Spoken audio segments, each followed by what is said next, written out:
మీరు మనకి తాడేపల్లిగూడెం ఇలాంటి నియోజకవర్గం దీనికి స్ఫూర్తి తీసుకొని కరుణాకర్ రెడ్డి గారు వారి అబ్బాయి వైసీపీ నాయకులు చెవిరెడ్డి భాస్కర్ రెడ్డి గారు గాని పెద్దిరెడ్డి గారు గాని అందరూ ఎక్కడ పచ్చని చెట్టు కనపడితే మొత్తం శేషాచలం అడవుల్లో ఎర్రచందనాన్ని సమూలంగా నరికేశారు. టీటీఆర్ బాండ్ల స్కామ్ 2,000 కోట్ల రూపాయలు. ఎక్కడికి వెళ్ళిపోతుంది డబ్బు? ఉపాధి అవకాశాలు రావు, విద్యా అవకాశాలు సరిగ్గా ఉండవు, ఫీజు రీఎంబర్స్మెంట్ ఉండదు.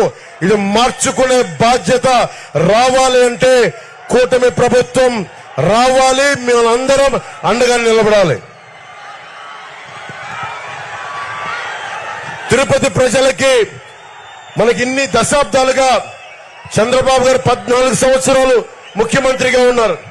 ఎప్పుడు కూడా తిరుపతి ప్రజలకి ప్రతి నెల 2వ మంగళవారం వెళ్లి ఏడుకొండల వాడిని దర్శించుకునే ఒక అవకాశం ఉండేది.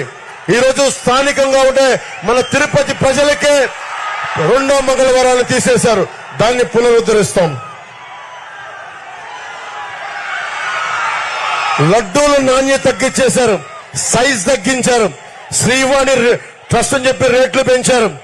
ఎటు చూసినా అడ్డగోలుగా దోపిడీ, లంచాలు, దళారీ వ్యవస్థ. ఒకటే గుర్తుపెట్టుకోవాలి, వైవి సుబ్బారెడ్డి గారు గాని కరుణాకర్ రెడ్డి గాని ఇది తిరుమల రిసార్ట్ కాదది ఆధ్యాత్మిక కేంద్రం. ఏడుకొండల వారి సాక్షాత్తు కలియుగ వెంకటేశ్వరుడు నివసించే ప్రాంతం. అది గొప్ప ఆధ్యాత్మిక నేల. ఆ నేలలో మీరు రిసార్ట్ లాగా చేశారు. తిరిగి దాని ఆధ్యాత్మికతని తిరిగి తీసుకొస్తాం.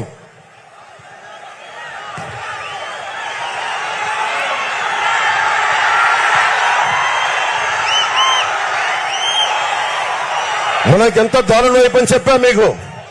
ల్యాండ్ గ్రాబింగ్ యాక్ట్ లో మన పట్టా పుస్తకాల మీద జగన్ ఫోటో, మన పిత్రార్జితం, మన స్వార్జితం మీద. కానీ చివరికి ఏ స్థాయికి వెళ్ళిపోయారు? టీటీడీ ఉద్యోగులకి స్వామివారు ఇళ్ల పట్టాలిస్తే దాని మీద కూడా నవ్వుతా ఉండే వైఎస్ జగన్ ఫోటో వేస్తా ఉన్నారు. స్వామివారు అంబేద్కర్ గారి గౌరవం లేదు, పెద్దల గౌరవం లేదు. జగన్ కి మీరు చెప్పండి, ఏడుకొండల వాడి ఫోటో వేస్తావా? టీటీడీ ఉద్యోగులకి వైఎస్ జగన్ ఫోటో వేస్తావా? ఏడుకొండల వాడిని అవమానం చేసినట్టే కదా ఇది. ఏడుకొండల వాడిని అవమానం చేసిన వ్యక్తికి, వారి పార్టీకి, వారి అభ్యర్థులకి ఎలా ఓటేస్తాం? కోడి పచ్చు అమ్ముకునే వాళ్ళు వాళ్ళకి ఎందుకు మళ్ళీ ఓటేయాలి?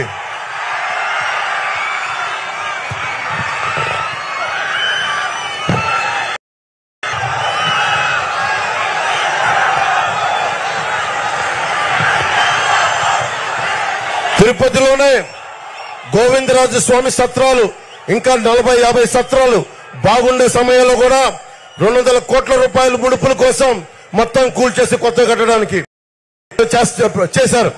అదే మనకు ఫీజు రీంబర్స్మెంట్లు కానీ అవకాశాలు ఏమి ఇవ్వాల. చిరంజీవి గారు వచ్చినప్పుడు దాదాపు 1000 మనకి 1600 ఇళ్లు పైగా శాంక్షన్ చేశారు 2009లో.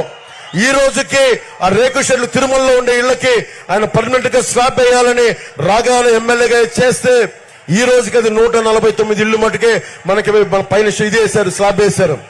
రాగానే చిరంజీవి గారు ఏ ఆశయంతో చేశారో ఆ ఆశయాన్ని పూర్తి చేసి ఆ ఇళ్లన్నిటికీ స్లాబ్ వేయిస్తాం.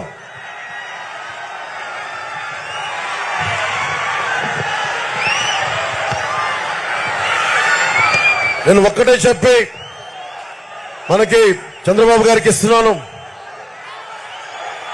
మీ డబ్బులు ముఖ్యంగా తిరుమల హుండీలో అడ్డగోలుగా దోపిడీలు జరిగినాయి. అడ్డగోలుగా స్వామివారు తిరుమల పవిత్రతని మన గతంలో వీళ్ళ నాయకులు కూడా చెప్పారు. 7 కొండల వాడికి 7 కొండలు దేనికి, 2 కొండలు చాలంటే మొత్తం ఏమైందో తెలుసు మీకు. ఎప్పుడు కూడా తిరుమల పవిత్రతని ఎవ్వరు అపవిత్రం చేద్దామనుకున్నా ఆయన నిజరూప దర్శనం గురువారం ఉంటుంది. కానీ ఇలాంటి పిచ్చి వేషాలు వేస్తే కలియుగ వెంకటేశ్వరుడు మట్టిలో కలిపేస్తారు అందరినీ.